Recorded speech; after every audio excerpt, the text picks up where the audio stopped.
Today is June the 4th, 2014. My name is Rochelle Ford and I'm interviewing Dr. Lawrence Kaggwa for the AEJMC Diversity Oral History Interview Project. Thank you, Dr. Kaggwa, for agreeing to this interview. Please know that it will be housed at the AEJMC Archives at Columbia, South Carolina, or at the Wisconsin Historical Society in Madison, Wisconsin. We will also post the interview on the internet. Let's begin and talk a little bit about your early years. Tell me how you got your interest in journalism. Well, probably we have to go back to before immigrating to the United States. The education system we had back in Uganda, East Africa, was British. And the British never believed at the time that you need a college education to be a journalist. So you finished high school and you went straight into the newspaper business and learned as an apprenticeship. It's a trade thing. You picked up the skills right on the job. I happened to have found my first job in the Ministry of Information. And my first assignment was to cover the national legislature. So it's not something I'd say, well, I want to be a journalist. I just found myself in journalism. And I was an assistant information officer covering the national legislature when an opportunity to come abroad to study journalism came up. So I got a free 4-year ride to come here and study journalism. And since I was already a little bit experienced in writing, so all my time I was here in the 4 years, I did write for the community newspapers in New Jersey, or New Brunswick, New Jersey. So really that's how I wound up in journalism. So when you started in journalism, what were some of the media that you actually read or listened to or even watched? Well, at the time, mind you again, there was this thing that Africans were not at all into racial differences. We were aware of them from home, but it's not the way racial differences are looked at here. So the newspapers I read were the newspapers that my American family read, which were white newspapers, New York Times and the local community newspapers. That's what I read.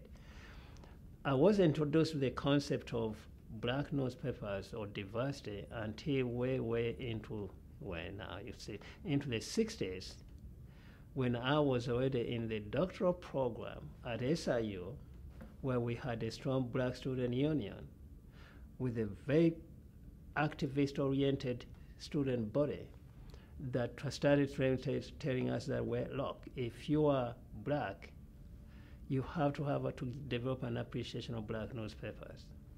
So the first black newspapers I ever read was at Norfolk State, the Norfolk Journal and Guide. That was my introduction to black press. Otherwise, I knew the New York Times, I knew the Wall Street Journal, and I read them, but not the black newspapers.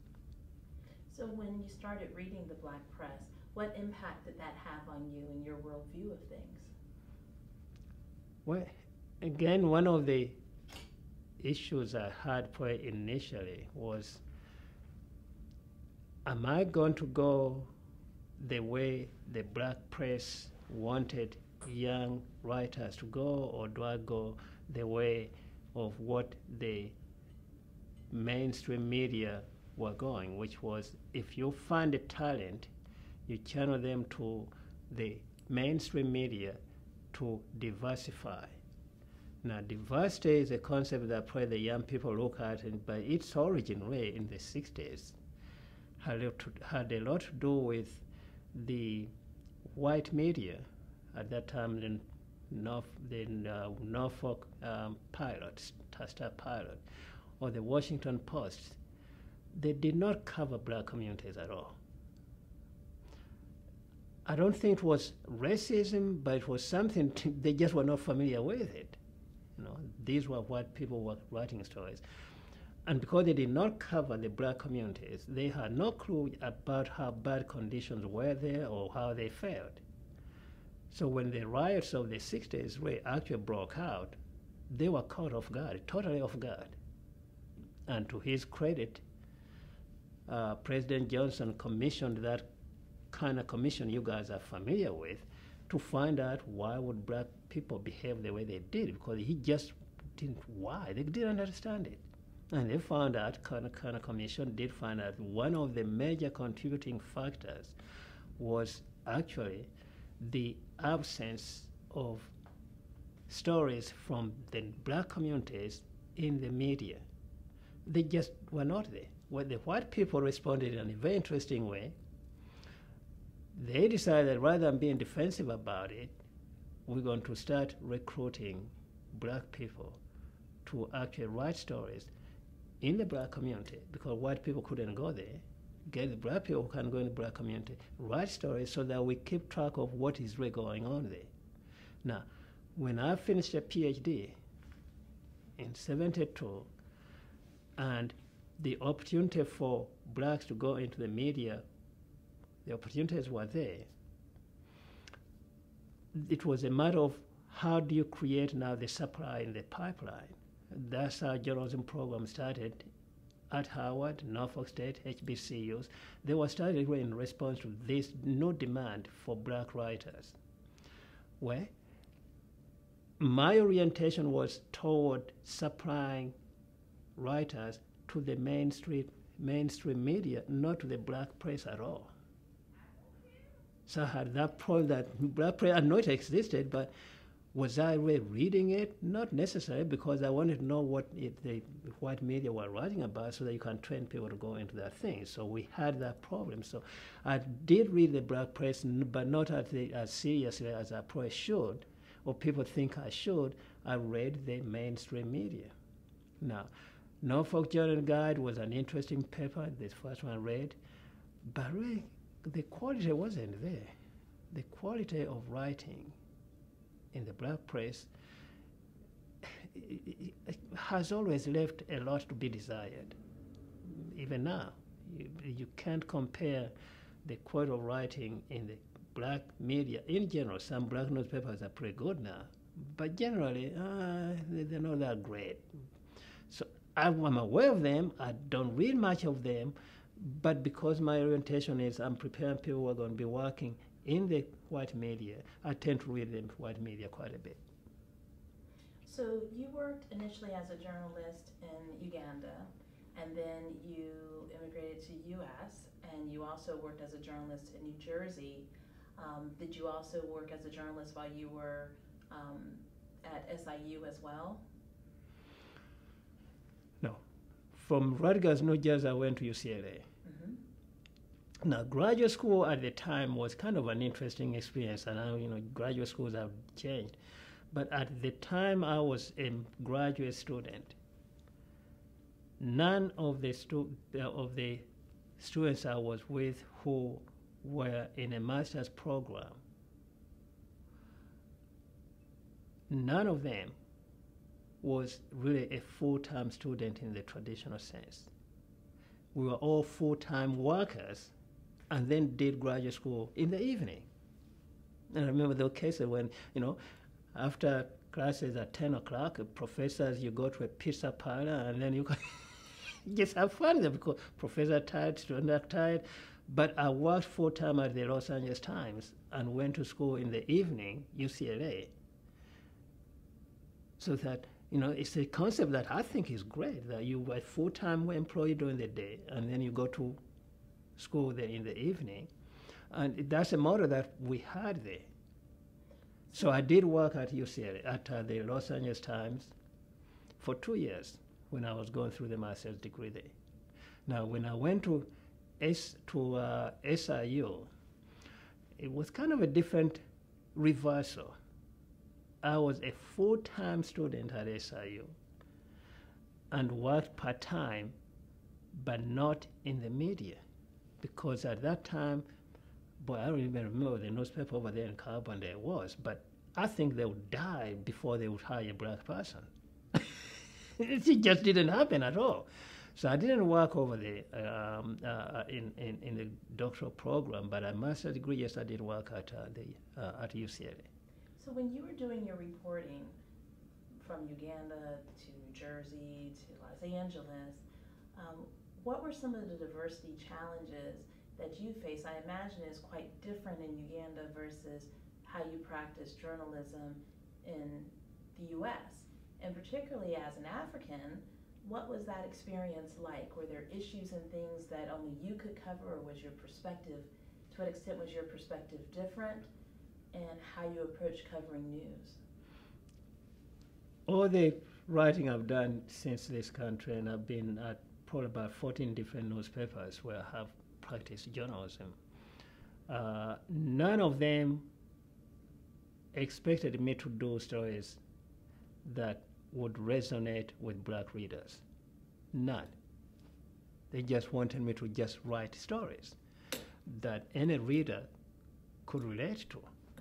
So I have no exposure at all where you say that way, go and cover Southeast. It just never happened. They know one thing, that yes, I have a bias in what kind of stories I want to do. I like community stories.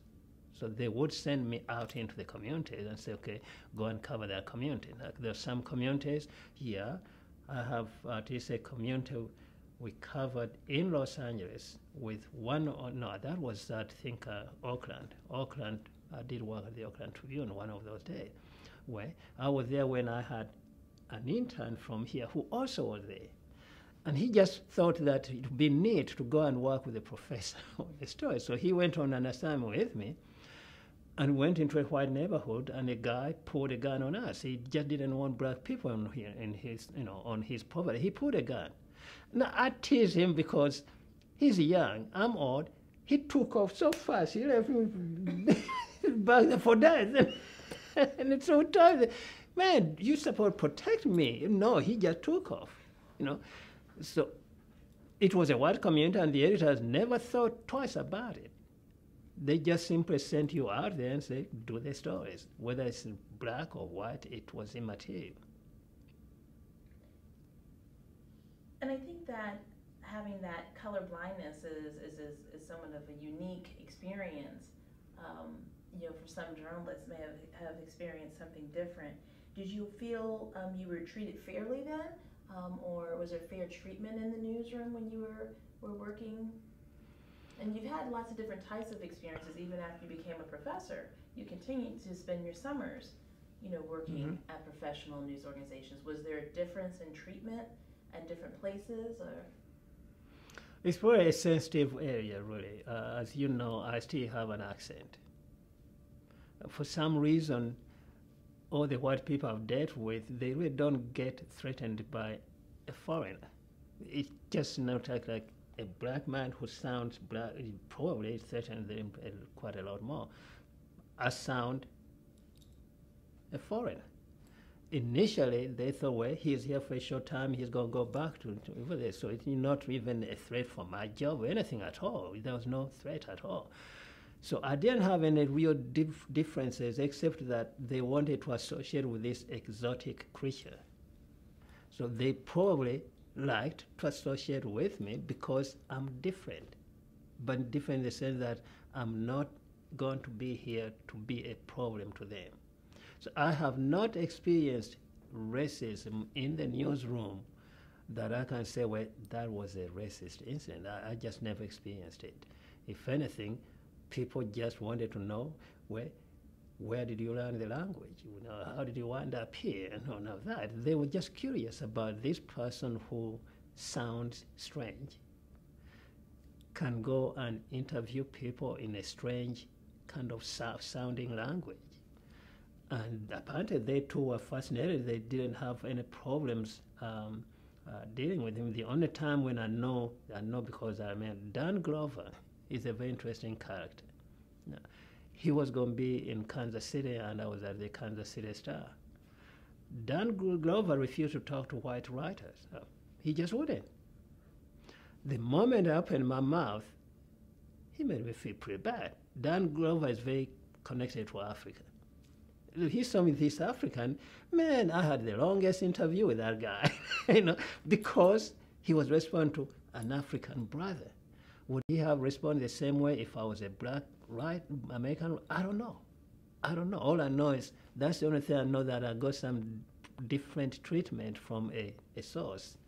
But that's because Dan Glover is an Africanist, and he really has this tie to them. And he didn't mind spending, I think Dan Glover's interview with me was about 2 hours.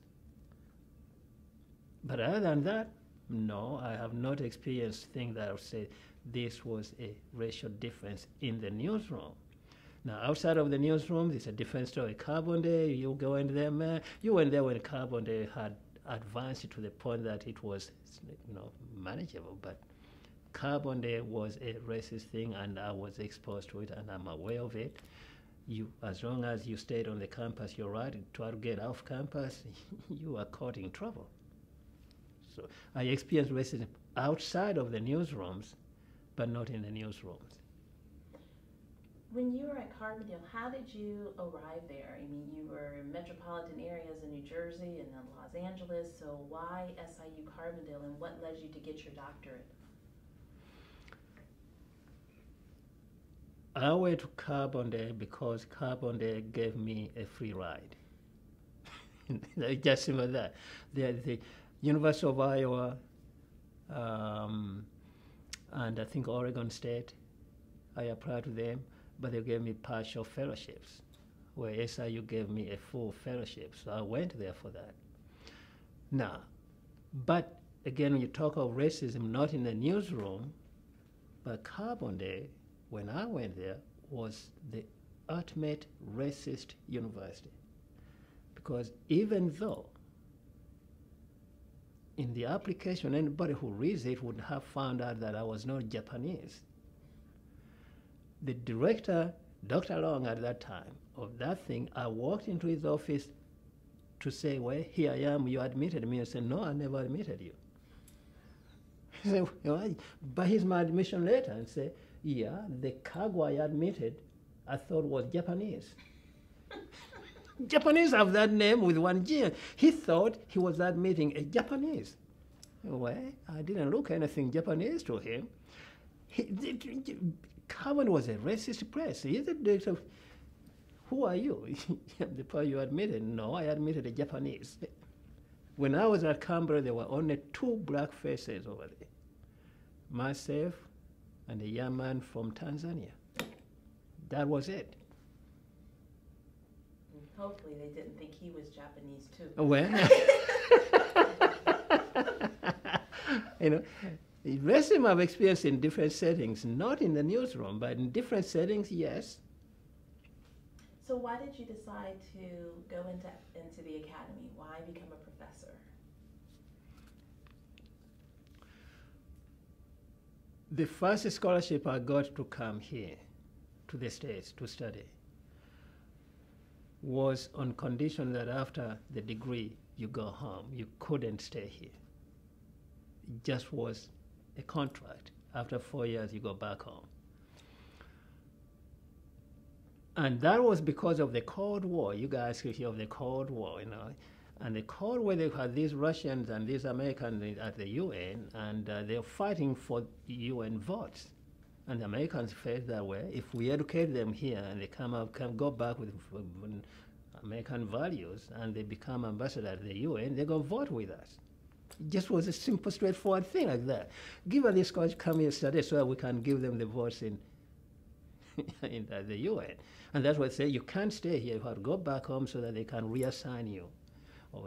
Well, at the end of the first 4 years, BA, we had a revolution back home. I just couldn't go back home. So I had to stay here, but I didn't have a working visa. I was on a student visa, so I had to go for a master's. So I get to master's because my visa was a student visa. The year after the master's, we had a second revolution back home. Couldn't go back there either. So I said, well, you are on a student visa, you had to stay in school. So I went to Carbondale to get a PhD. It's not something I just didn't. Could get a PhD because student visa says student visa.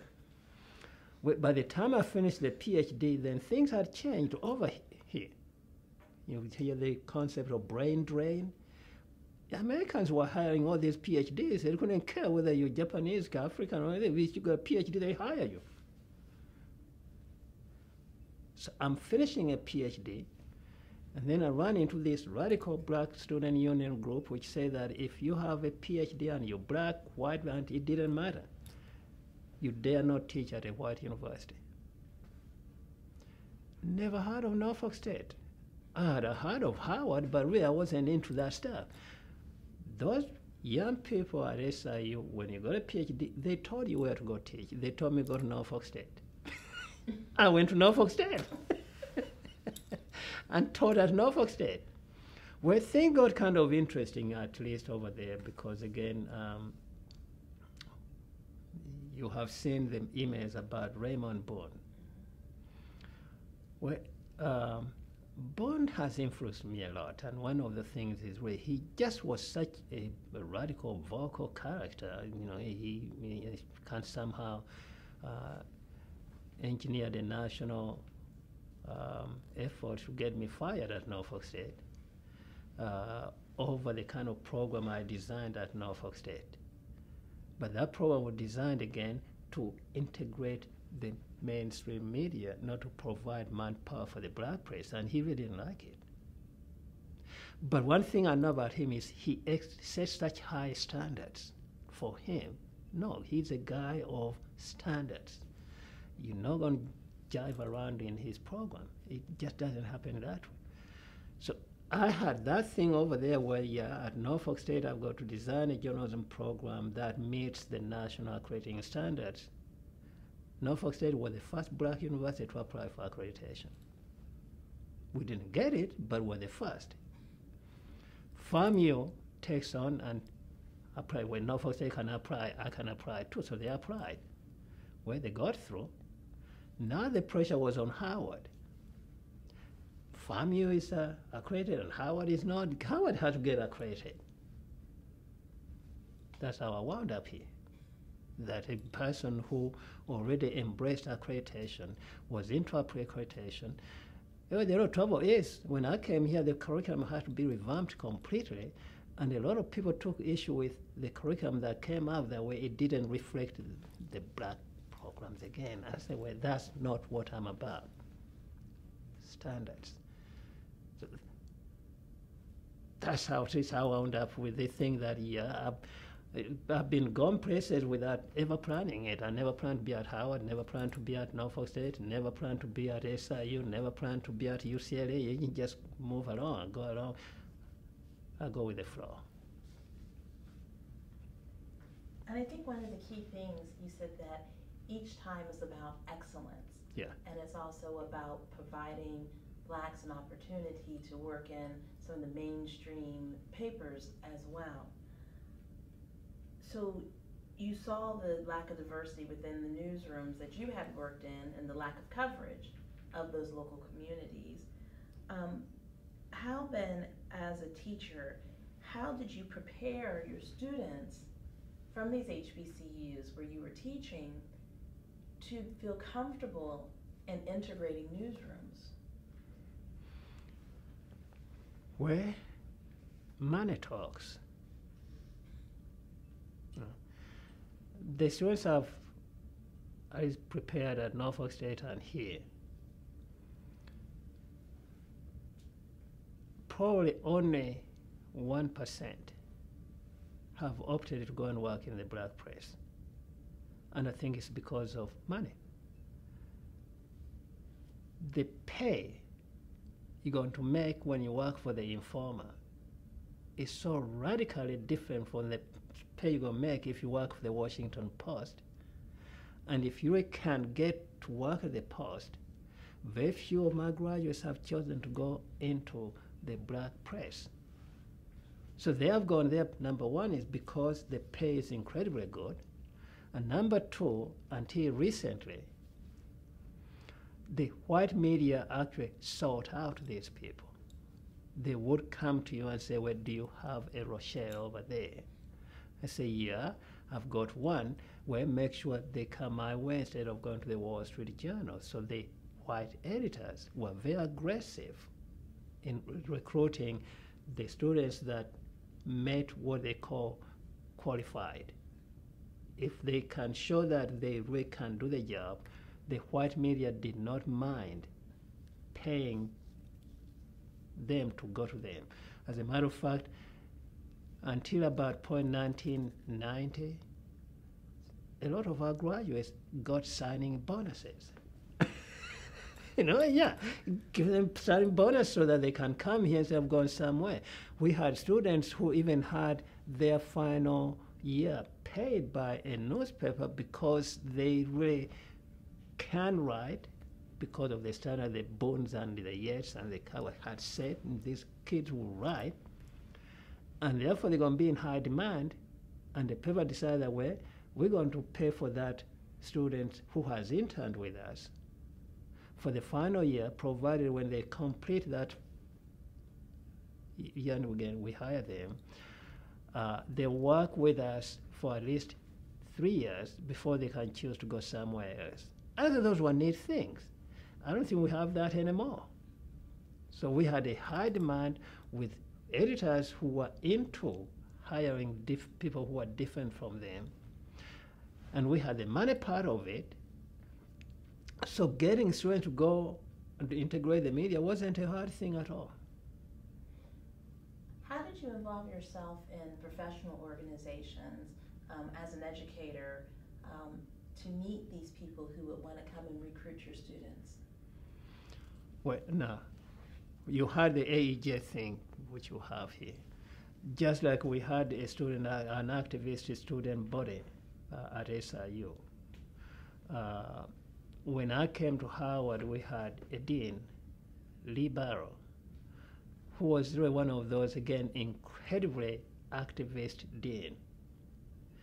And at that time, travel to AEJ was not a problem.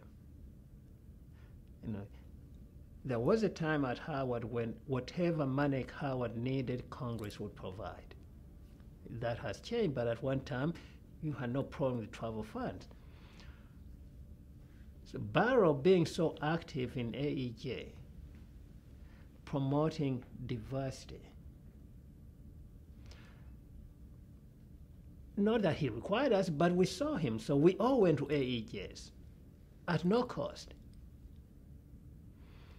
And so we met some of the white deans who actually got again interested in trying to increase their, supply of trained minorities. And those deans really wanted us to at least promote quality education at the universities. When I joined AEJ, there was no minority division at all.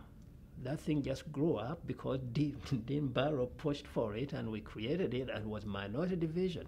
Minority division then made black, period. There was no such a thing as a Latino. Latino were not part of minority. There was no such a thing as women. It wasn't that. It was black people. That's the division. So Barrow was very active in it, and we supported him, so I got very involved in it. AEJ. Well, somewhere I think it was around 90, when Alice Bonner, I think you've talked to her, through the Gannett Foundation, decided that there was a need to create an organization of HBCUs, independent of the minority division. Now, probably I was more active in BCCA than I was in AEJ. But at least we had the thing that, yes, we went there active in minority division, but it was so huge that really influencing it was not that easy. But at least we had people on the other side who were into it, and they worked with us very, very hard. As a matter of fact, the initial grants we got here were really instigated by white deans.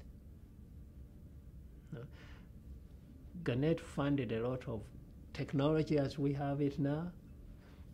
Gannett built the technology we had at the time, but it's because the deans I think the most influential deans at that time were one from Wisconsin, another one from Omaha is in where's Omaha? Nebraska? Nebraska. We had very forward-looking people who taught Gannett that way, helped Howard build technology so that the people coming out of there have technology skills. So, we had friends out there. Now, the thing is kind of different. I don't know how AEGN is now, whether they got white deans who really have an interest in building ties or strong program at Black colleges. I don't know, because I really haven't been that active in AEGN lately. But I know that initially there were people there who showed interest, and therefore it was not a stress or a strain for us to go and associate with them, knowing that they know who the foundation heads are, and they'll put a good word for you, and the foundation will give you the money. You mentioned earlier about the excellence and about the bringing the technology onto campus. You are also known as one of the toughest professors that Howard has. All the journalism students have to go through you. And you talk about the importance of community. How did you, as Washington, D.C. continued to change, how were you able to train the students to go into the community and to report on those stories that sometimes still go unheard in mainstream media? I'm not so sure how successful I've been with that. No. The classes that teach, the requirement is you're going to publish or perish. That is, in the academia, you go publish these stories, or you don't pass. Well, I'm a community-oriented person. We say, well, what stories are you telling? Well, stories of people in the community that you cover. Now, I got students who cover Ward 1, Ward 2, and the people where they got there used to be a Chinatown. And they used to have the Chinese New Year. It's hard to get Black students to go and cover a Chinese New Year.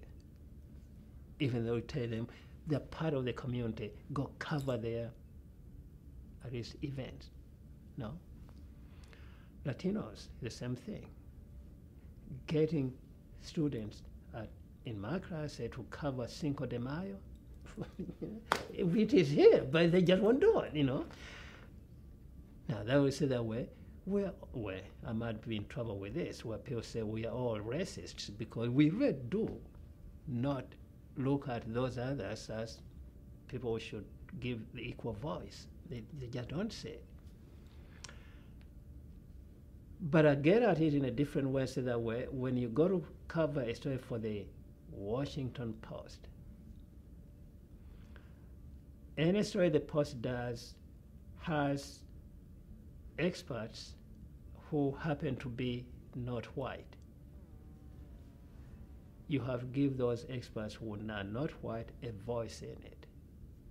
So some of the stories, I look at them, and if they're all white sources, I tell them, no, go back there and get some Latino voices in this story, and get some Chinese American story voices in here, some Black voices in here. You constantly work at it, but you know that it's not a natural to them at all. It's not a natural. It just has to be drummed into their heads. And since diversity now has embraced the women, and we call LGBT. Oh yeah, no, I tell them that way. I want some voices of those communities in these stories because they are there. But it's not, but they are aware of it because I do tell them that way. Every story you do, include those people who have been left out in the past. You just have to know who hasn't had a voice in the Post. Now, this story I'm doing, is there an expert at Howard? Is there an expert at UDC? Is there an expert at the, I think, the Joint Center for Political and Economic Studies? Because you're going to find these people, they are experts. Find them and include them. Constantly reminding that, yes, this country is becoming so diverse that unless you include the voices of those other people, they won't read your magazine, your newspaper, they won't watch your TV program, they won't listen to your radio program. So for self-preservation, include them. So one of the things that you did while at Howard, you managed the community newspaper for the university, and then you actually established your own black press, which is a community, because, or I guess now African immigrant press, because you're the publisher of it. But can you tell me what influenced you to do that and to incorporate that sort of community-based reporting at a university and not just a campus newspaper? Well, when I finished my graduate education, I went to Norfolk State. Norfolk State had a model that I think all universities should adopt. The student newspaper there was run by the journalism department. It wasn't an independent student thing. Journalism department used it as a teaching newspaper. That's what it is. That's what it was. When I came to Howard, there were strict rules against journalism department getting involved in the Hilltop. Hilltop is a student newspaper. You can't use it really as a teaching newspaper in the same way that we use the Spartan Echo at all. Well, mind you, I'm obsessed with it, but I make sure that whoever comes out of the journalism department at Howard should be marketable to those white media, to integrate them, to diversify them. I can't do it without a teaching newspaper. I was fortunate enough at the time to have a faculty that bought into it. And so we started the Community News as a teaching newspaper. That's how it was. Well, because the Hilltop didn't like competition here, we decided that, well, you're not going to have competition. Community News is going to be kind of deals with off-campus issues. So we are not in competition with the Hilltop at all, because we're catering to different readers. We are using different sources to cover different issues, different events, but you are still learning the same basic journalistic skills, whether you're doing it as a campus teaching newspaper, you do it at a community teaching newspaper, it doesn't matter. It's just teachings, journalistic skills. So that's how we wound up with the Community News. We ran that thing for about 18 years, when somehow some people felt that way it was just too expensive. Yes, printing a newspaper is expensive, and I can understand that. So it was budgeted out. Well, when that paper was budgeted out, and I'm still teaching, and I'm committed to this thing that I have to have a teaching newspaper, that's how District Chronicles came up. It's a teaching newspaper, which gives real hands-on practical experience on everything they do, except now, here the problem comes in. Since it's kind of my publication, there's a problem of conflict of interest. Can I require students to do this thing? I couldn't. I can't require them to do it because, it's my newspaper. So we had at least to find this relationship, the relation between the District Chronicles and Howard is an interesting one to me. That you got a paper that uses the Howard facility, so you don't have to pay rent. It uses Howard, we call utilities. But Howard doesn't pay it to have it as a teaching student for their own students. So it is available, and any student who wants to be a serious writer can come to the District Chronicles and acquire real experiences that are going to prepare them for working at the mainstream media or the black press, but off campus, at no cost to the Howard in terms of printing, which is a very hard cost, in terms of distribution. Those are real expenses. So District Chronicle, as far as I'm concerned, is a teaching newspaper based at Howard for students. The only difference is it doesn't matter to me whether they are Howard students or they are UDC students or they are American Year students. Anybody who wants to learn things, they can come and train at that thing.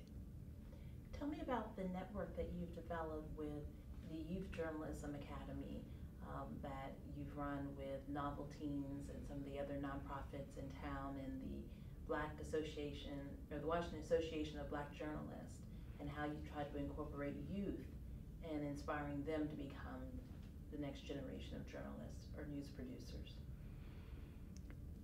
Well, probably as an educator, you know that somehow the future of the media, whether it's the Washington Post, or it is CNN, or if it is YouTube, it really doesn't matter. If you don't find a way of getting the youth interested in your outlet, you're going to become obsolete. You know, old people will die. We got. Now, in my earlier days of the community news, I used to kid the Washington Post because then we know each other and we're friends. And they did have a youth page, a youth section in the Post, which they thought that way it's a page for the youth so that, you know, we can have a constant supply of readers. If the youth don't have a habit of reading, you know, who's going to read the Post after the old people die? So it was a thing that media do as a way of economic self-preservation. And I would tell them that way, the trouble you have is those people you hire to do youth stories get old also. You know, you hire them, they're going to be there until they're 80. They can't rate the youth thing. Community news and district chronicles have that advantage that these people come in and they stay the most 4 years. And they're gone. So there's a constant supply of young people. Where the nightmare is every year, every time you're training, you never really have people who are seasoned because they go. Well, one thing was, how do you maintain a weekly newspaper with youth who are not necessarily available to you every week for 52 weeks? Now, this mayor's summer youth employment program to me was ideal. That you got at least when the Howard students and the UD students are on summer break, you do have the high school kids. And you have we even pick them up from junior high, who see stories from their own young mind's point of view. The story they write are not the story that I would have picked. You know, they have a way of seeing things. What they see as a story, I don't see it, but they say it. So this Mayor's Summer Youth Employment Program had two basic advantages to me. Was that one was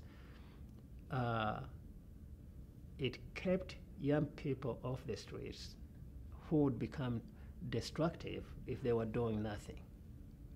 So the mayor pays them for 6 hours a day to be with me, training them to be writers. Well, if they are working on their writing when they go to college, those history papers and political science papers and psychology this and the company notes, they can write. So the parents will like that program. It does improve the writing skills of these young people. Now, where we get into the thing that way, could we add the videos and the new media and all that? I think that's where that program has gone now, that they do more than just writing for stories for the district chronicles. They actually create websites and start posting stories on there. They have their YouTube, their tweets and all that thing.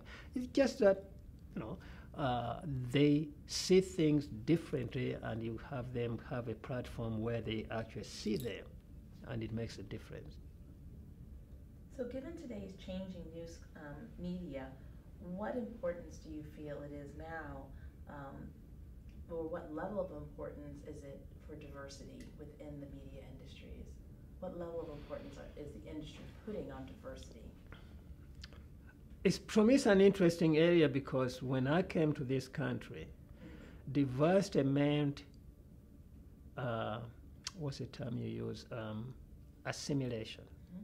That's what it meant. You didn't come here to retain the things of your country of origin. That thing has really quite changed now, so that diversity now probably means access to diverse sources. So you do have where do you find stories that are at least of interest to Latinos? You read the Latino media. Where do you find information that is of interest to the Caribbean people? You read the Caribbean media. You don't have to go to the Post to read that. You just go to the Caribbean. Well, to me, diversity means that developing this strong ethnic or thing so that they really do a good job of at least providing whatever information that these diverse communities need. So it's more of, what do you call it? I think the term they use,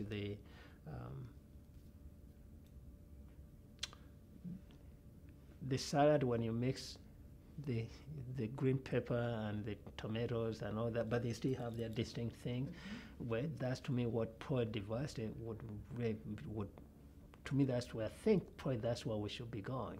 So I'm big on saying that yes, if I have Latino students in my summer youth program, I ask them to at least hook up with the local Latino community so that the story they write, they're going to publish them through the Latino media for Latino consumers.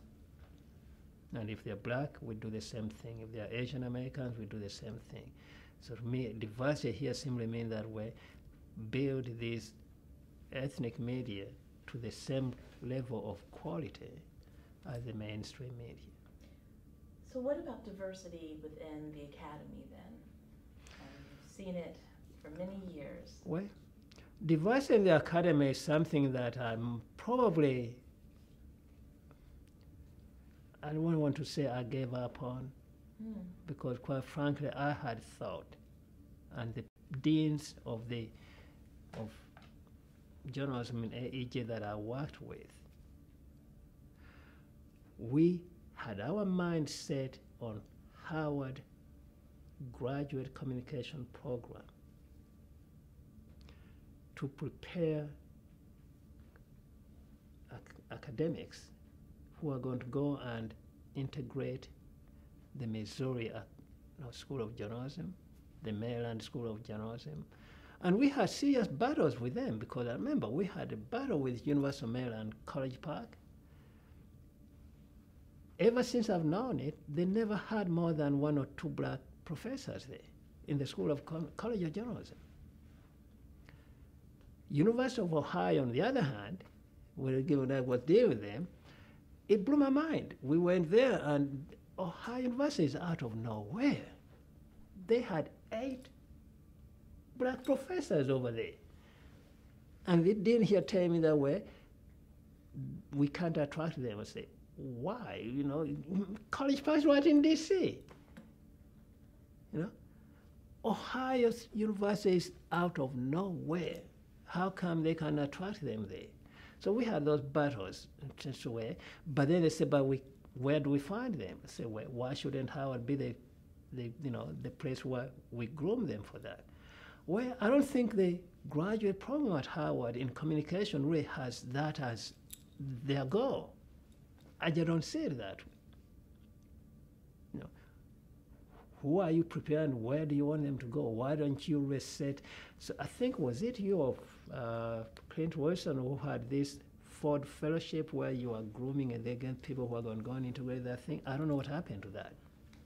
But I really would have liked Howard Graduate School in Communication to be that place where you just said this goal that they're going to be in academia, because University of Maryland still needs black professors. They don't have them. And I'm pretty sure that a lot of those Syracuse have been interested to see just how many black professors they have there. Now that they have a black dean, and they got a black chairman of the peer program, just how much are they going to at least put emphasis on developing the black talent for the academia to diversify it? I don't know. So, final question. You said it's kind of bleak to some extent looking at the academy. If diversity takes a back seat, what effect will that have on us? Terrible effects. Because you have to know, why did it exist? Why was it developed as a concept? its origin is in the riots. If the blacks hadn't rioted, you wouldn't have diversity. It just wouldn't be there. It's because when people at least get into conditions where they live, where they're intolerable and nobody cares, they go riot. If it takes a back seat and nobody cares whether you produce black professors in academia, or you don't produce black writers for industry, and therefore the stories of those people and the black population is growing, and their stories are not told, and their problems are not solved through what the power to be really read and see and listen to and all that, they're going to become dysfunctional. No, to me, it's just a short-sighted, probably, vision to say that way. We're not going to be investing in at least making sure that everybody in society gets an equal shot at entering the job market. And you go into the job market, you're talking about education and training, that at least they become also trainers and educators. You're going to run back into the 60s where people are going to riot and be destructive. At least that's my take on it. Well, I appreciate you taking your time today, Dr. Kaggwa, to talk with us. Okay.